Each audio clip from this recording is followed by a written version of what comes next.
Esta semana, João Miguel Tavares sente-se de bico calado para comentar as declarações e as reações às declarações de Manuela Ferreira Leite sobre a hemodiálise para pessoas com mais de 70 anos. Ricardo Araújo Pereira declara-se adicional por causa das medidas adicionais que não vão, de modo nenhum, mas nunca na vida, ocorrer. E Pedro Mexia confessa-se com pouca lusa.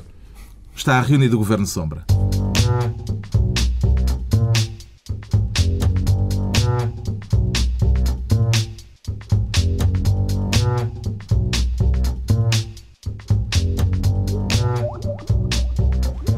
Viva, sejam bem-vindos. Depois de uma semana em que o tema em foco foi a identificação dos laços, em alguns casos laços estreitos, que ligam a vida política e a maçonaria, é um tema para discutirmos daqui a pouco neste muito pouco secreto Governo Sombra, com os confrades do costume, Ricardo Araújo Pereira, Pedro Mexia e João Miguel Tavares. O João Miguel Tavares que quer ver esta semana a pasta de Ministro dos Tachos à sua frente. É para denunciar alguma panelinha, João Miguel Tavares? Uma panelinha não, é uma panelona, é um daqueles tachos dos restaurantes onde se faz cozida à portuguesa nas quintas-feiras. É um mega tacho, basicamente, que foi aquilo que Passos Coelho conseguiu arranjar na EDP sem que se saiba bem como. O que é certo é as nomeações para o Conselho de Supervisão. É verdade, está uma pessoa em casa e de repente o Conselho de Supervisão da EDP parece a lista de aniversário dos amigos do Pedro Passos Coelho. Ou seja, também cabe aí a questão das águas de Portugal? Também cabe. Portanto, é água e luz. Apesar de tudo, a Águas de Portugal não tem aquela pinta da EDP. Portanto, eu acho que na EDP é mesmo os amigos finos. Enquanto na Águas de Portugal é aqueles amigos de província, não é bem a mesma coisa. Agora, EDP, Eduardo Categório, não é? Famoso ministro sombra das finanças, negociador de PECs e troicas e mais não sei quê. Braga de Macedo, aquele senhor que andou num grupo de trabalho a estudar a internacionalização da economia. Paulo Teixeira Pinto, aquele senhor que esteve a trabalhar para Pedro Passos Coelho na revisão constitucional. E Lídio de Pinho, aquele senhor que era patrão de Pedro Passos Coelho quando ele ainda estava na vida privada. Uma pessoa, e Celeste Cardona, aquela senhora que está em todo lado e a mulher mais versátil de Portugal, tanto é banqueira como anda a estudar o futuro da eletricidade em Portugal. E uma pessoa olha para aquilo e diz: mas o que é isto? O que é isto? E o que é aquilo? E exatamente, essa é a boa pergunta, porque eu não sei o que é aquilo, mas o que quer que seja é mau. Portanto, das duas, uma. Ou, eu diria que houve para ali negociata e basicamente os senhores disseram aos chineses: está bem, tomem lá vocês, mas já agora, se não se importam, coloquem estes senhores no Conselho de Supervisão. É possível. É mau. E há outra questão, que é o que ele disse, ele disse que não havia nada, que o Governo não tinha nem direta, nem indiretamente tido nada a ver com aquilo. O que eu não... Se fosse verdade, o que eu devido, provavelmente ainda era pior. Os chineses significava que os chineses andaram a perceber quem é que tinha os números de telefone do Pedro Passos Coelho no telemóvel. Exatamente, e que ele atendia, que é o mais importante. E, portanto, decidiram, isto é Portugal, não é Portugal, parecido com China, funciona de forma parecida, ok, vamos meter os amigos todos do poder ali. Qualquer que seja. E este é o liberalismo apregoado por Pedro Passos Coelho, que é privatiza-se a EDP e, de repente, o que lá está são os quê? São os outros que podiam lá estar mesmo que a RTP não fosse privatizada. No caso das Águas de Portugal, o facto de alguém passar de adversário a gestor de uma empresa, adversário de uma empresa, a gestor dessa empresa, pode considerar-se uma situação de incompatibilidade, Pedro Mexia? É muito bom, é uma solução que nunca tinha sido testada. Estamos a falar do Presidente da Câmara do Fundão, Manuel Freixas. Que há uma dívida da Câmara e há um conflito judicial e pronto, ele agora é nomeado. É um problema de resolver, é uma forma de resolver os problemas da Justiça de forma célere. Exatamente, desse ponto de vista é muito bom. Tens um conflito, então vais mandar no sítio com o qual tens o conflito. Mas atenção, nós estamos a falar da EDP e das águas, mas administrações em termo de mandato, neste ano e no próximo, estão a CP, a TAP, o CTT, a ANA, a Carris, a Refer, portanto... Há gente para isso tudo? E, coincidentemente, há uma série de autarcas, e não é por acaso que agora aparece o Presidente da Câmara do Fundão e o Vice-Presidente da Câmara do Porto, nomeados para as Águas de Portugal. Há uma série de autarcas que são inelegíveis. Bom, há vários que são inelegíveis, mas estes por razões legais, que não se podem recandidatar porque seria o terceiro mandato, e é preciso empregar essas pessoas. E, portanto, tendo em conta que este governo foi eleito com a conversa de libertar o Estado, de transparência, de acabar com o amiguismo, etc. Isto realmente não há como... E a reação de Pedro Passos Coelho dizendo não é crime ser de um partido. Não é crime ser de um partido. E o Governo não tem nada a ver com estas nomeações. Paulo Portas também disse o mesmo. Não, ainda foi um bocadinho pior, porque disse que isto só se fosse xenofobia contra o Norte.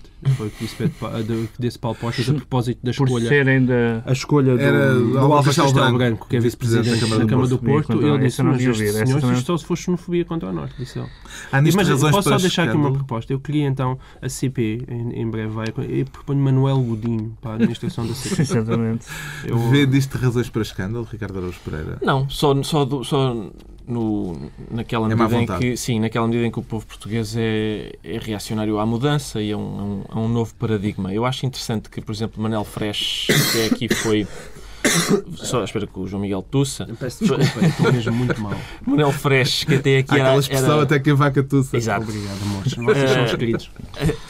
Manuel Freixo até aqui era adversário da Águas de Portugal e acho que tem uma dívida grande às Águas de Portugal e agora passa a ser administrador das Águas de Portugal. Isto pode ser, lá está, como eu dizia há pouco, um novo paradigma.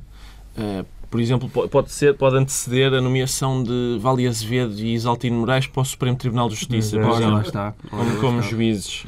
Era uma alteração interessante. Quanto à EDP, é interessante que... É irónico, não é interessante, é irónico que, apesar de tudo, a venda da EDP seja um negócio escuro.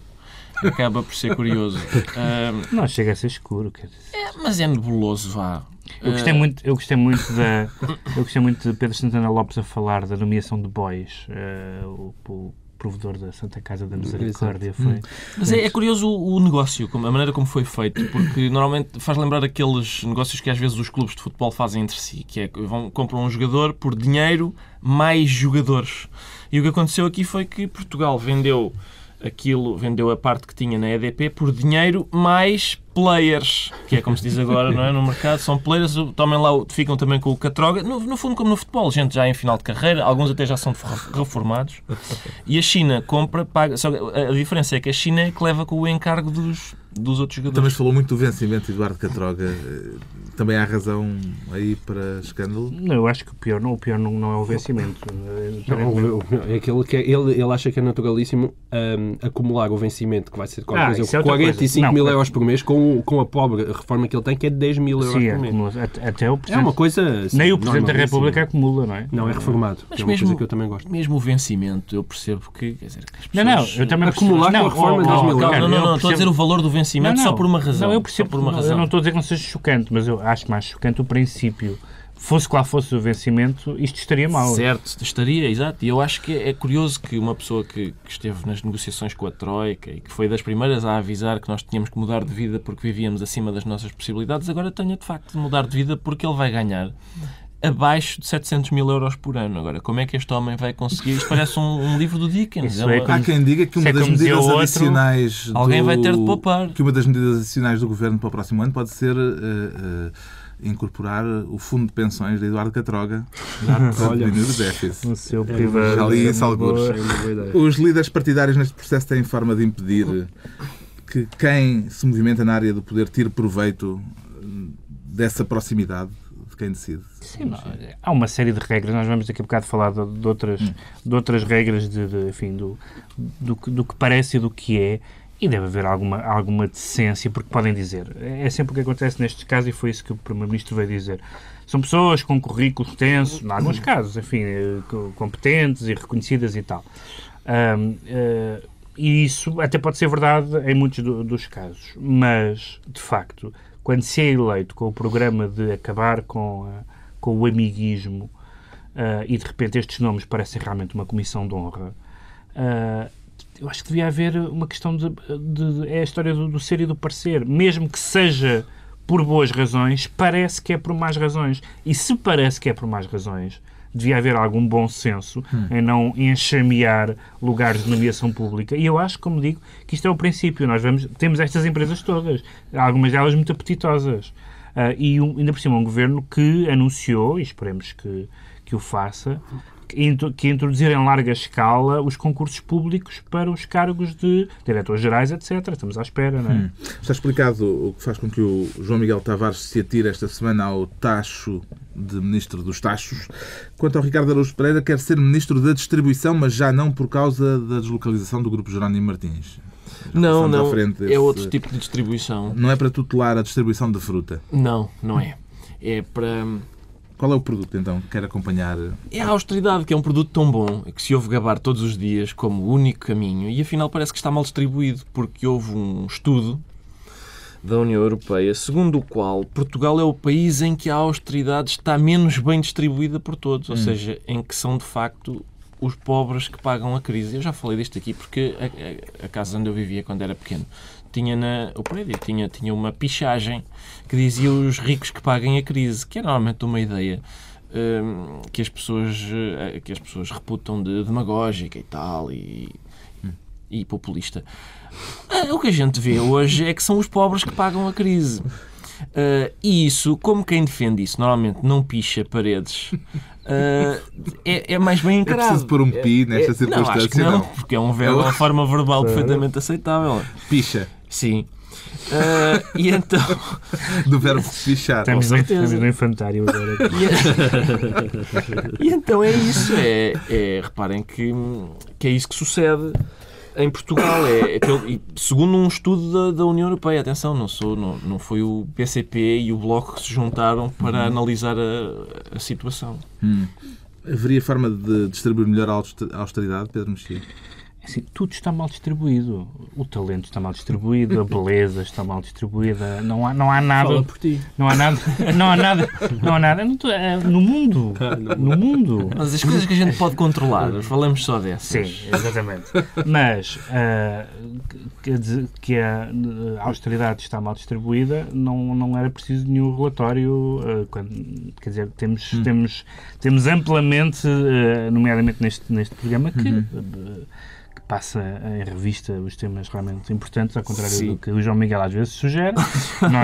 Todos nós acompanhamos os temas realmente importantes, e isso é verdade. Não é preciso haver nenhum relatório europeu, se bem que os relatórios europeus também não são a fonte mais extraordinária para nada. João Miguel, lembra-se de algum exemplo de má distribuição da austeridade, assim de repente?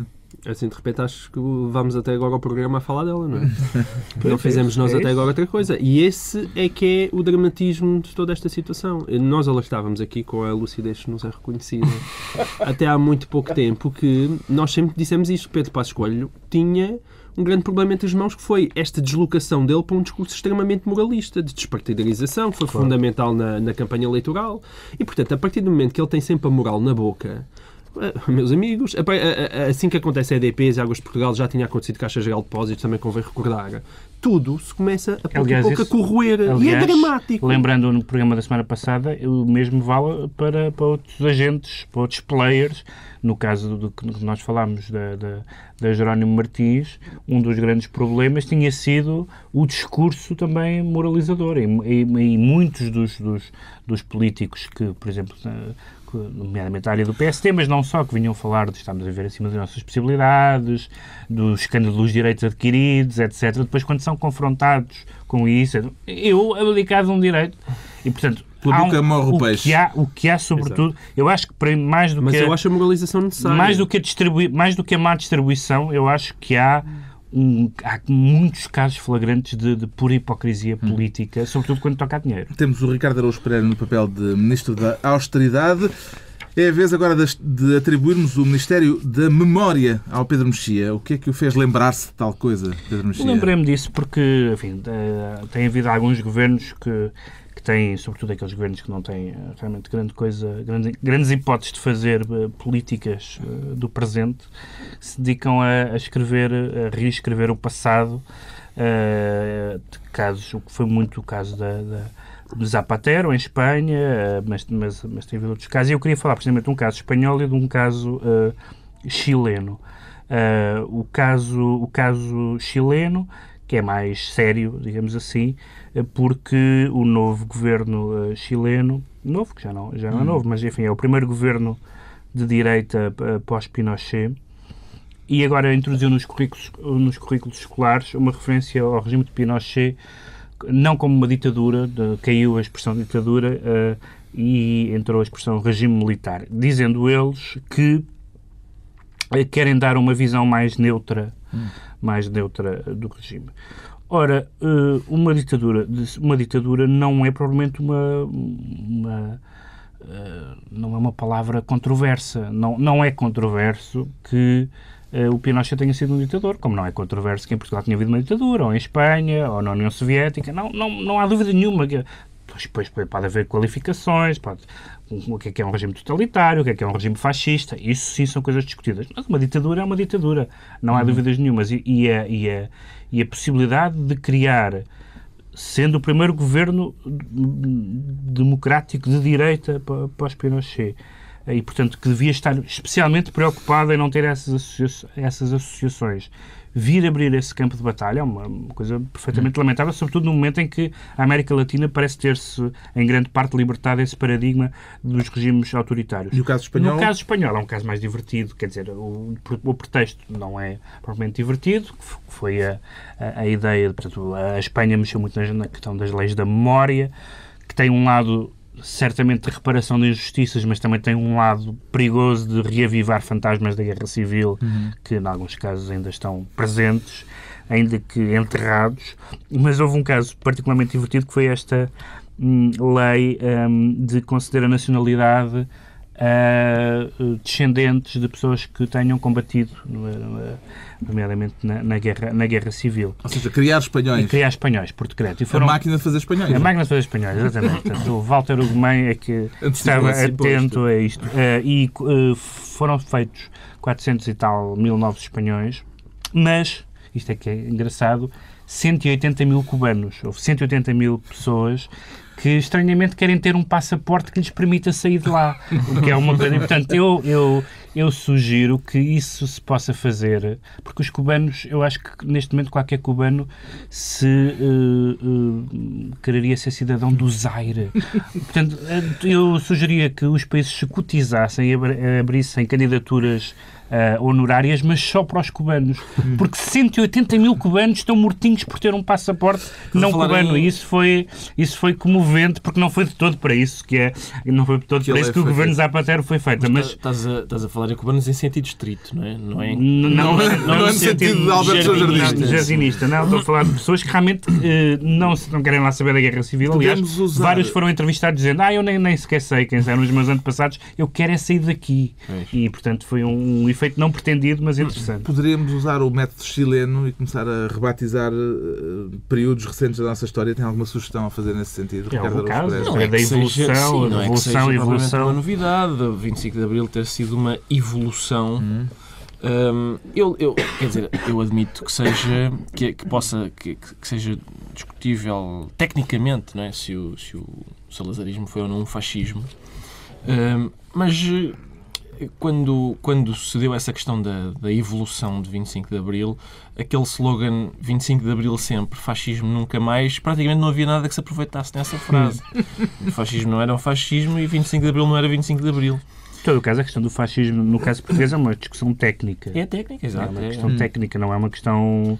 Ou seja, que se diga fascismo na linguagem comum faz sentido porque foi um regime da família dos fascismos, mas, de facto, entre os historiadores há uma certa relutância a usar essa palavra em relação ao regime português. Bem, em relação o Garcia Marques possa fazer contas e segundo ele, ao fim de 4 meses o regime de Pinochet já tinha morto 20 mil pessoas e ao fim e preso 30 mil e as contas vão para os 300 mil presos e depois o body counting nestes casos é sempre complicado de aferir no final. Mas a aritmética do Garcia Marques não é mais recomendável nessa matéria.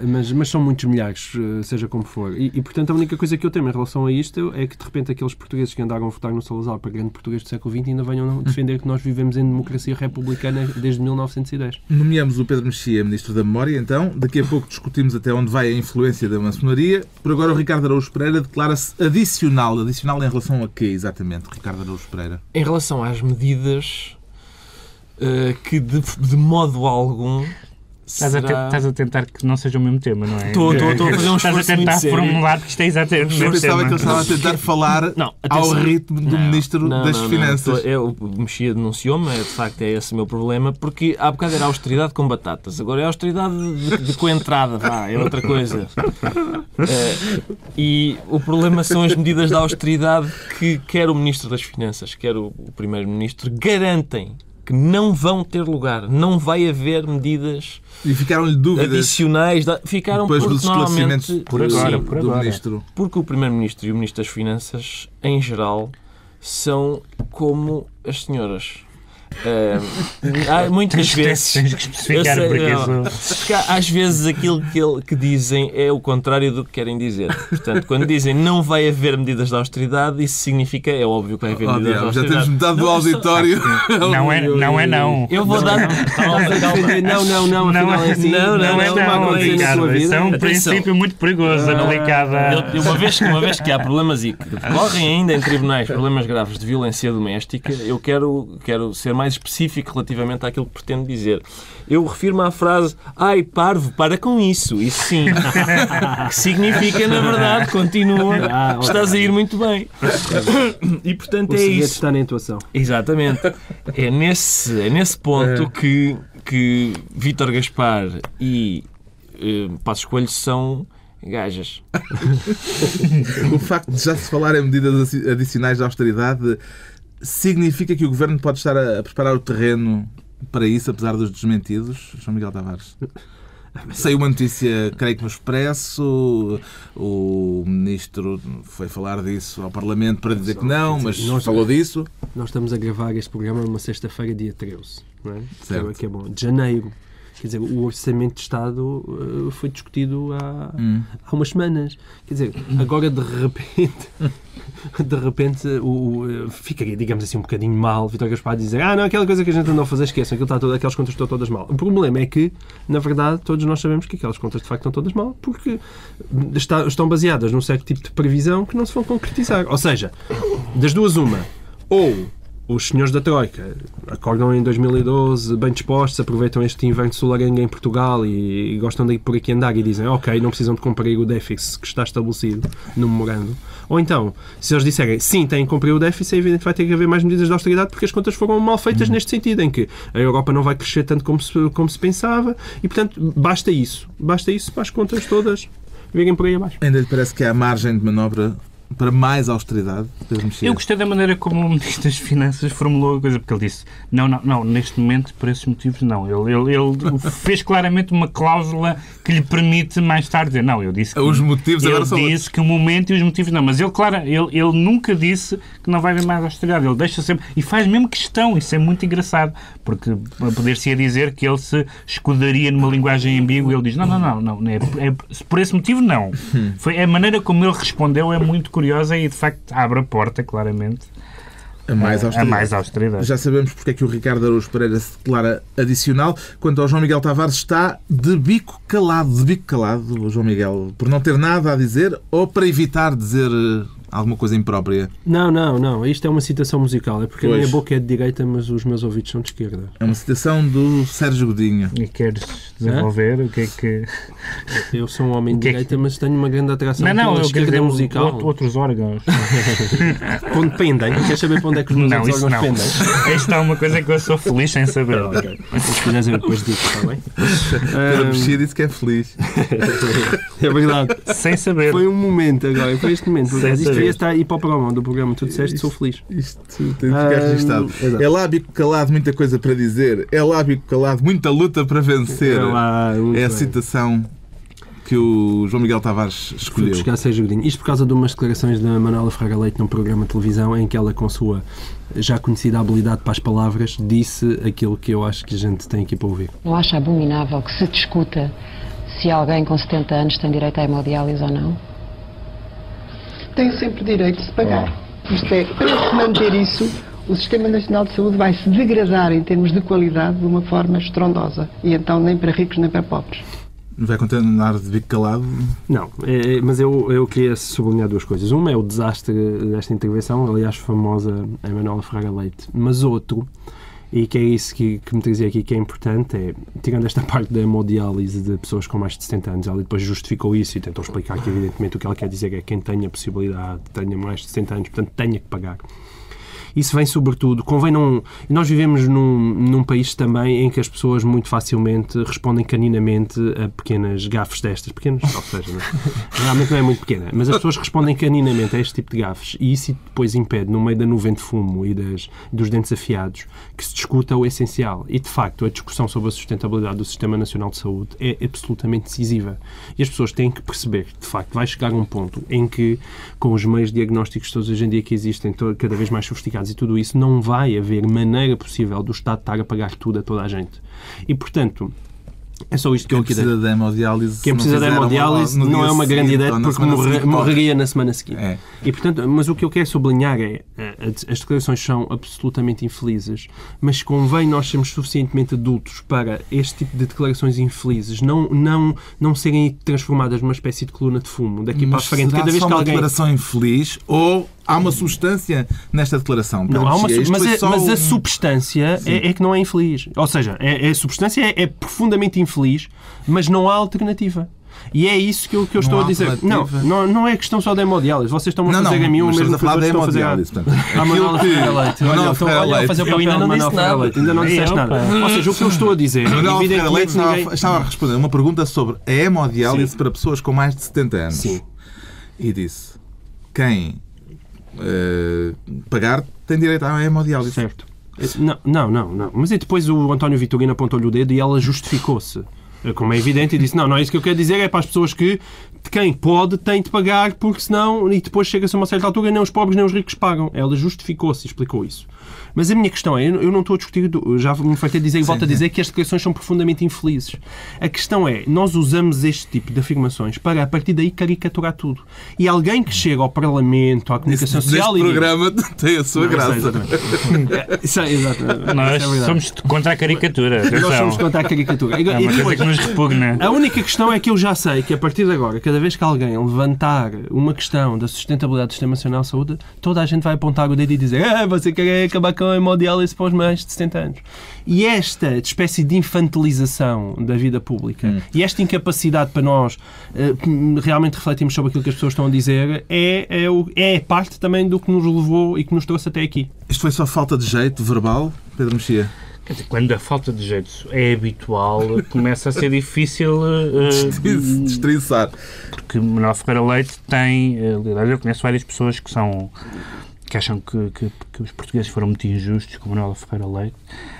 Tenho vários amigos que subscrevem esta tese, mas um político tem que ter cuidado com as coisas que diz. E este governo é particularmente atreito a formulações que são, mesmo que, como diz o João Miguel, possam partir de raciocínios sensatos sobre o estado das coisas, sobre a sustentabilidade, sobre, etc., o financiamento, etc., são chocantes na sua formulação.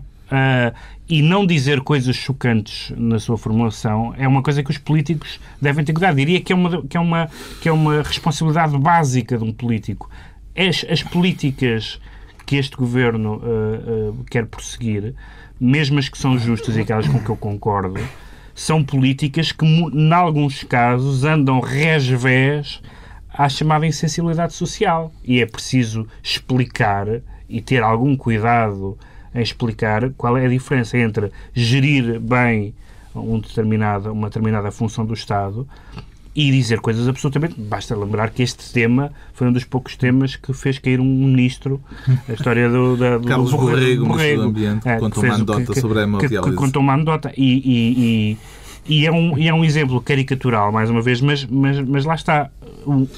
É uma coisa que um ministro não podia fazer. E não, é uma coisa que uma ex-candidata a Primeira-Ministra não pode fazer. É preciso vigiar a linguagem, sob pena de dizer coisas que podem partir de impulsos até razoáveis ou pelo menos aceitáveis, mas que são nesta formulação chocante. Quero ajudar a traduzir o que Manuela Ferreira Leite pretendeu realmente dizer, Ricardo Araújo Pereira. Sim, até porque eu tenho alguma experiência neste âmbito, porque eu tenho um tio que é bêbado E ele, sempre que eles vão à casa de alguém, ele vai escoltado pelas filhas que vão atrás dele a tentar colar os cacos que ele parte. A traduzir o que ele vai dizer. Exatamente. Ele, este quadro é feio. Ele não quer dizer isto, ele está a brincar. É o sentido de humor dele.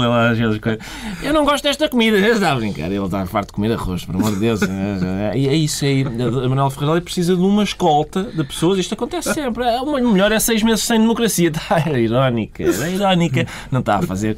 Alguma vez ela não. Vê-se claramente na expressão facial que se trata de ironia. Sim, a família serve o objetivo da procriação. Alguma vez. Não, ela não quer, não é bem isso, é outra coisa. Pessoas com mais de 70 anos ou pagam ou falecem. Não, alguma vez. Não. Não é aí, não foi isso que ela disse. Refere-se só às pessoas que vão ao hospital como há tantas... o João Miguel está a candidatar-se a fazer parte da escolta? Pessoas como há tantas, ela só refere a essas que vão ao hospital fazer hemodiálise por desporto, nem sequer precisam, é só um hobby que têm de ir fazer a circulação renal e depois vão para casa. E essas pessoas sim devem pagar. Agora as outras, não precisa a sério, não. Circulação renal é muito bom. Óbvio, circulação renal. Está traduzido. João Miguel. Não, ouçam, é exatamente o Ricardo acabou de programa fazer caricaturas é ótimo. Com declarações não só não é que têm na base tanta substância. Não só não é repugnante, como este tipo de performance é impossível de bater, não é? Portanto, o assunto acaba sempre por ali. Agora, não é por a piada existir que, de facto, o Sistema Nacional de Saúde se torna sustentável. Temos então o João Miguel Tavares de bico calado e o Pedro Mexia com pouca lusa. Já haverá uns comprimidinhos para isso, Pedro Mexia? A idade já vai fazendo moça. Mas não, o que é que não lhe dá lusa? O que não me dá lusa é esta... Sabes que na quadratura do círculo eles falaram disto também. Neste tom. Mas não neste tom. Sim, é exato. Era o Pacheco Pereira que não tinha lusa. Eu faço aqui do Pacheco. De facto, o que me tira a lusa é o facto de ter sido anunciado, depois desmentido, mas desmentido de uma forma que, de certa forma, confirma que a Lusa vai acabar com a editoria de cultura, fundindo-a com a de sociedade. Eu digo que o desmentido foi uma espécie de confirmação, porque o que o desmentido diz foi que isso não significa um investimento menor da Lusa na cultura, é apenas uma questão de orgânica, digamos assim, funcional, etc. Ora, nós conhecemos isto dos jornais, de, por exemplo, um longo percurso em que as secções dos jornais ou deixaram de ter cultura, ou a cultura passou a chamar-se espetáculos, ou então só sociedade, ócio, vida, etc.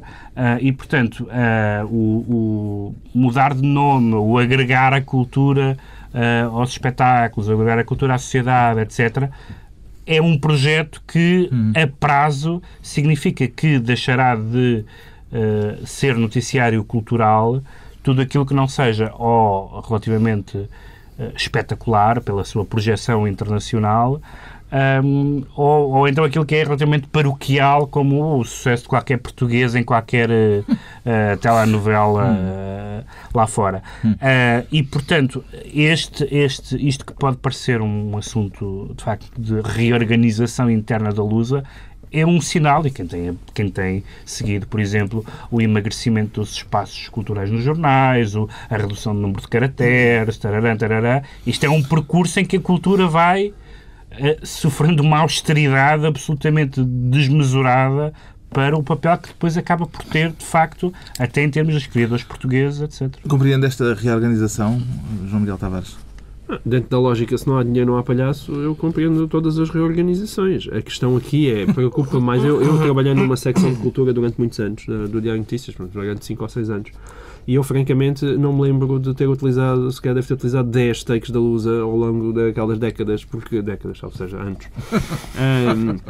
Pareciam décadas de vez em quando, ao longo daqueles anos, e portanto a Lusa nunca teve um papel fundamental na cultura, ou seja, não é uma coisa, as secções dos jornais na altura em que lá estava eram perfeitamente autossuficientes e os textos da Lusa não eram especialmente importantes aí. Agora, o outro problema que o Pedro Mexia está a focar, para mim sim, esse é muito mais grave do que o da Lusa, que é de facto um progressivo encurtamento das secções de cultura nos jornais em Portugal. As notícias de cultura ficam bem na secção de sociedade, Ricardo Araújo Pereira?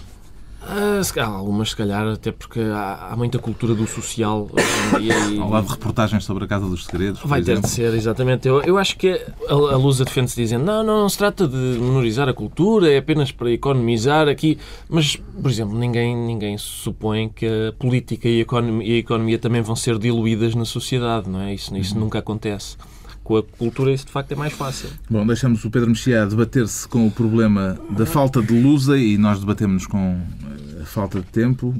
Portanto, a maçonaria, provavelmente vamos tratar do assunto lá na loja. Na loja. Vamos à nossa loja. Discutimos depois na loja. É pena porque íamos sair do armário neste programa e afinal não vamos ter oportunidade. Há razão para escândalo? Só isto?